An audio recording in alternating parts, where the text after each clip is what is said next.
ബഗ്ദാദിൽ നിന്ന് വിദൂര ദേശമായ സമാറയിലേക്ക് അദ്ദേഹം ഓടിപ്പോയത് എന്തിനായിരുന്നു? ഇംഗ്ലീഷ് ലിറ്ററേച്ചറിൽ ഒരു കഥയുണ്ട്. അതിങ്ങനെയാണ്: ബഗ്ദാദിലെ ഒരു വ്യാപാരി തന്റെ ഒരു സർവന്റിനെ സാധനങ്ങൾ വാങ്ങാൻ വേണ്ടിയിട്ട് അങ്ങാടിയിലേക്ക് പറഞ്ഞയക്കുന്നു.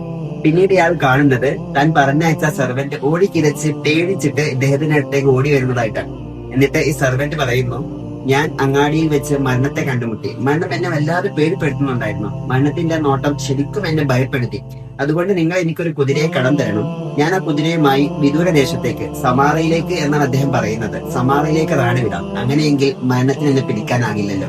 അങ്ങനെ ഒരു കുതിരയെയും കടം വാങ്ങി ഇയാൾ ഓടുകയാണ്. കുതിരപ്പുറത്ത് ഓടി അയാൾ സമാറയിലേക്ക് നാട് വിടുകയാണ്. പിന്നീട് കുറച്ചു കഴിഞ്ഞ് വ്യാപാരി അങ്ങാടിയിലേക്ക് പുറപ്പെടുന്നു. അവിടെ വെച്ച് ഇദ്ദേഹം മരണത്തെ കണ്ടുമുട്ടുന്നുണ്ട്. അപ്പൊ അദ്ദേഹം മരണത്തോട് ചോദിക്കുന്നു, നിങ്ങൾ എന്തിനാണ് എന്റെ സർവന്റിനെ ഭയപ്പെടുത്തിയത്?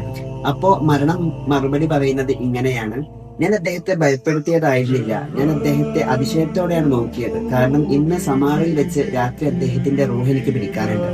എന്നിട്ടും അദ്ദേഹം ഈ സമയമായിട്ടും എന്താണ് ഇവിടെ ബഗ്ദാദിൽ വെച്ച് ചെയ്യുന്നത് എന്ന് ആലോചിച്ച് ഞാൻ അതിശയപ്പെട്ടതാണ്.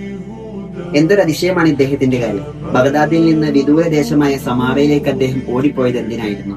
സ്വന്തം മരണത്തിന് പാത്രമാവാൻ. ഖുർആൻ പറയുന്ന പോലെ, നിങ്ങൾ എവിടെയാണെങ്കിലും നിങ്ങൾക്ക് വിധിച്ച സമയം, വിധിച്ച സ്ഥലത്ത് വെച്ച് നിങ്ങളുടെ മരണം നിങ്ങളെ തേടി വന്നിരിക്കും.